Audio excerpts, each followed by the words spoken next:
আজ আমরা নবম দশম শ্রেণীর রসায়নের চতুর্থ অধ্যায় অর্থাৎ পর্যায় সারণীর অধ্যায়ে একটি প্রশ্ন সমাধান করব। তা এইটা যদি তোমরা খেয়াল করো তাহলে চতুর্থ অধ্যায় থেকে যে সৃজনশীল আসুক তোমরা এই ধরনের সৃজনশীল কিন্তু খুব সহজে করতে পারবা। তা একটু খেয়াল করো, এখানে প্রশ্নটা বলছে এক্স ওয়াই জেড ও আর চারটি মৌলের পারমাণবিক সংখ্যা 17, 20, 23 ও 30। প্রশ্ন বলতেছে এক্স ওয়াই ও আর। এক্স প্রশ্ন বলতেছে ঘন নম্বর যে প্রশ্নটা আছে সেখানে বলতেছে এক্স ওয়াই ও আর, এক্স ওয়াই ও আর, তার মানে এখানে এইটা এইটা এবং এইটা, এই তিনটা মৌলের আকার, এর আকারের ক্রম ব্যাখ্যা করতে বলতেছে।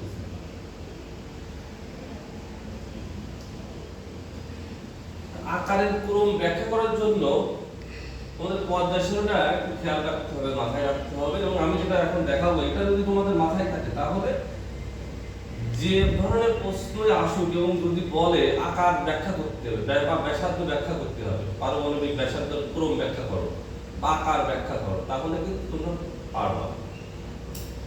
তা x হচ্ছে পারমাণবিক সংখ্যা 17, তাহলে পারমাণবিক সংখ্যা 17 হচ্ছে কার? ক্লোরিনের।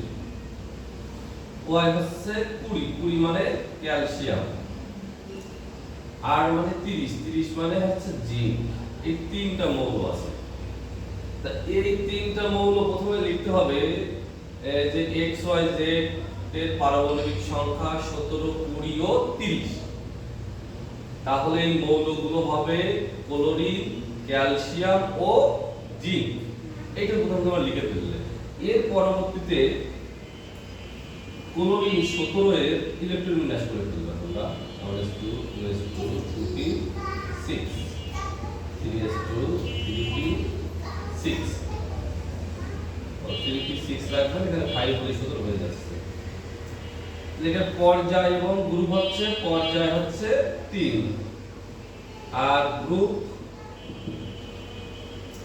যেহেতু এস আর পি থাকলে 10 যোগ করতে হয়, 5 আর 2 7 আর 1 গ্রুপ হচ্ছে 17। আচ্ছা, এরপরে calcium 20 1s2 2s2 2p6 3s2 3p6। এই 3p পরে 4s ইলেকট্রন যায়, এটা আমরা কিন্তু আগে একটা শিখছি যে অরবিটালের n প্লাস ln মান কম সেখানে ইলেকট্রন আগে যাবে। আচ্ছা, এখানে তাহলে পর্যায় হচ্ছে 4 আর গ্রুপ হচ্ছে শুধু s আছে এজন্য group 2। Copper 1s2 2s2 2p6 3s2 3p6। আচ্ছা, এখানে 3p10 4s2, তার মানে এটাও পর্যায় হচ্ছে 4, কিন্তু গ্রুপ বের করতে গেলে এই ডি আর এর যোগ করতে হয়, তার মানে গ্রুপ হচ্ছে 12। তোমরা কিন্তু ইলেকট্রনের সাথে পার্সোনালি নিচে লিখে দেবা যে ক্লোরিনের পর্যায় 3 গ্রুপ 17, ক্যালসিয়াম পর্যায় 4 গ্রুপ 2, কপার পর্যায় 4 গ্রুপ 12। তাহলে এই তিনটা মৌলের পর্যায় গ্রুপ তোমরা কোথায় বের করবে। এইবার বলবা আমরা জানি একই পর্যায়ের,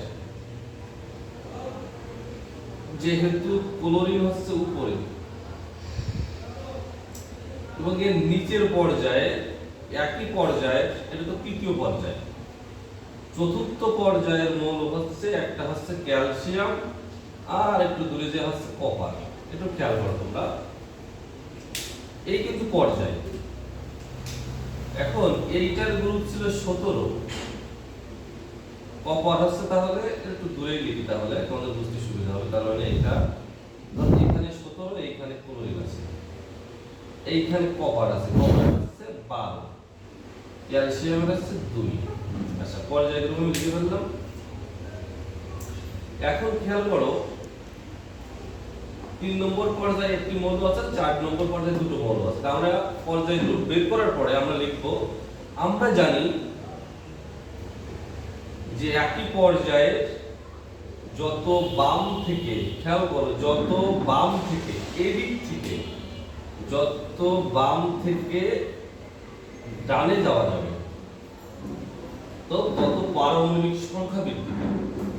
কিন্তু পারমাণবিক পারমাণবিক সংখ্যা বৃদ্ধি পায়, কিন্তু নতুন কোনো শক্তি স্তর যুক্ত হয় না। কিন্তু নতুন শক্তি স্তর যুক্ত হয় না। তার মানে একটা শক্তি স্তর আছে, তৃতীয় শক্তি স্তরে আছে, যার কারণে কি হয়, এই মৌলগুলোর পারমাণবিক সংখ্যা বৃদ্ধি পাওয়ার কারণে কেন্দ্রের সাথে যদি এই বাইরের সেলে দুটো ইলেকট্রন থাকে, এর যেমন আকর্ষণ অনুভব করবে। যদি বাইরের সেলে 5টা ইলেকট্রন থাকে, 1 2 3 4 5টা, তাহলে কিন্তু আকর্ষণটা আরো বৃদ্ধি পাবে। এই আকর্ষণ বৃদ্ধি পাওয়ার কারণে শক্তি স্তর কাছাকাছি চলে আসবে, এই জন্য ব্যাসার্ধ কমে যাবে। মাথায় রাখতে হবে, বাম থেকে ডানে গেলে একই পর্যায়ে ব্যাসার্ধ কমবে, আর উপর থেকে যখন নিচে আসা হবে, উপর থেকে নিচে, এইটা হচ্ছে ব্যাসার্ধ বাড়বে, কিন্তু অন্যান্য জিনিস কমে যাবে। এটা উপর থেকে যত নিচে আসবো, নতুন একটা করে শক্তি স্তর যুক্ত হওয়ার কারণে, নতুন শক্তি স্তর যুক্ত হয় যখন উপর থেকে 3 থেকে 4 আসবো, একটা শক্তি স্তর বেড়ে যাবে। এই কারণে এটার ব্যাসার্ধ বেড়ে যাবে। কেন ব্যাসার্ধ বেড়ে যাবে?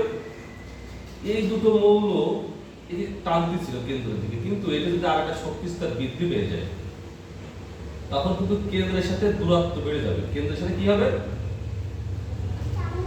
দূরত্বটা বেড়ে যাবে, তার কারণে আকর্ষণটা কমে যাবে। এই কারণে ব্যাসার্ধটাও বেড়ে যাবে। তাহলে আমরা সাজাই লিখব যে তৃতীয় পর্যায়ের মৌল হচ্ছে ক্লোরিন, এবং চতুর্থ পর্যায়ের মৌল হচ্ছে ক্যালসিয়াম ও কপার। আমরা জানি পর্যায় সারণীর উপর থেকে নিচে আসলে পারমাণবিক সংখ্যা বৃদ্ধির সঙ্গে সঙ্গে একটি করে নতুন শক্তি স্তর যুক্ত হয়।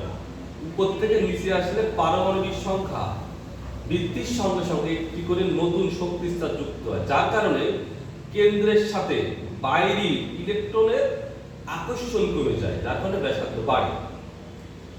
তাহলে ব্যাসার্ধ সব থেকে কম হচ্ছে কার?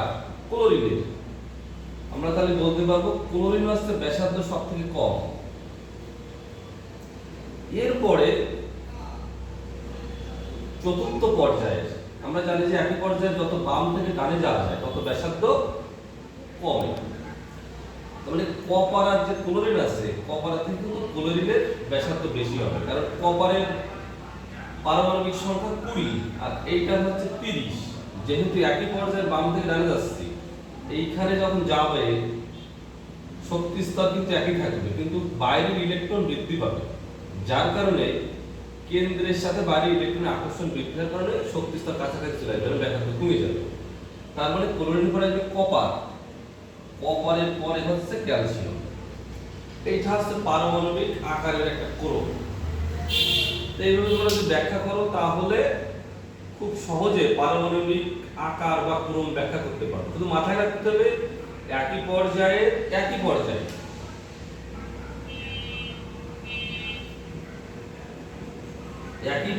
আলাদা হবে। একই পর্যায়ের বাম থেকে ডানে গেলে ব্যাসার্ধ কমে, একই পর্যায়ের বাম থেকে ডানে গেলে পারমাণবিক সংখ্যা বৃদ্ধি পায়, কারণে ব্যাসার্ধ কমে যাবে। আর ভিন্ন পর্যায়ে উপর থেকে নিচে আসলে ব্যাসার্ধটা বেড়ে যাবে। এইটা যদি মাথায় থাকে, একই পর্যায়ের বাম থেকে ডানে গেলে ব্যাসার্ধ কমে, উপর থেকে নিচে আসলে ব্যাসার্ধ বাড়ে, তাহলে যে কোনো আকার তোমরা খুব সহজে ব্যাখ্যা করতে পারবে। তবে একই পর্যায়ে যদি দুটো মৌল থাকে, আগের মৌলের ব্যাসার্ধ বেশি, পরের মৌলের ব্যাসার্ধ কম, এইভাবে যে কোনো ব্যাসার্ধের ক্রম আমরা ব্যাখ্যা করতে পারবো। ধন্যবাদ।